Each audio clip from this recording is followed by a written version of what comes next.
on l'imagine difficilement autrement qu'un homme politique, à traquer les super-profits, à malmener les macronistes et tirer dans les pattes du RN. Pourtant, Jean-Luc Mélenchon n'est pas seulement un militant insoumis. Et quand il n'est pas sur les bancs de l'Assemblée nationale ou en tête de cortège, ce dernier se veut au plus près de ses équipes, avec qui il a noué des relations étroites, bien au-delà de l'hémicycle et du chaos politique. Ce dernier aurait même poussé les portes de la maternité, pour féliciter les heureux parents.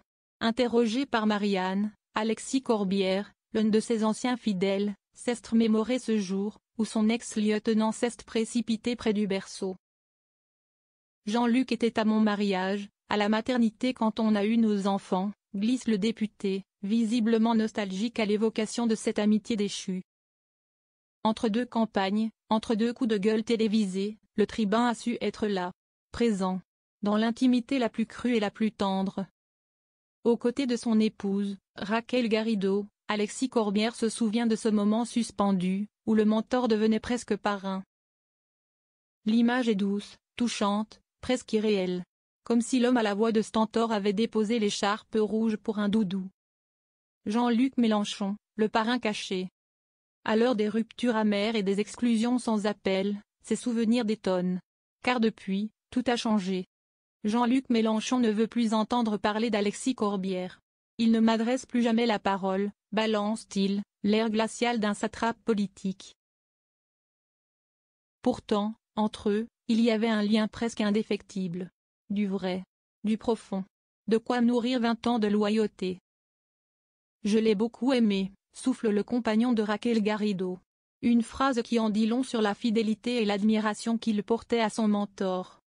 C'est peut-être là, dans cette chambre de maternité, que se cache la vérité d'un homme qu'on ne connaît qu'en colère.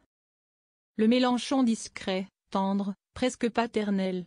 Un instant de grâce, fugace comme un premier cri de nourrisson. Le passé n'est jamais vraiment effacé. Aujourd'hui, la famille des Insoumis ressemble davantage à une saga shakespearienne qu'à une tribu soudée. Mais malgré les purges, les rancunes, les silences radio, l'histoire commune ne s'efface pas. La maternité, ce jour-là, n'était pas qu'un décor banal, elle devient le symbole d'un compagnonnage politique et personnel.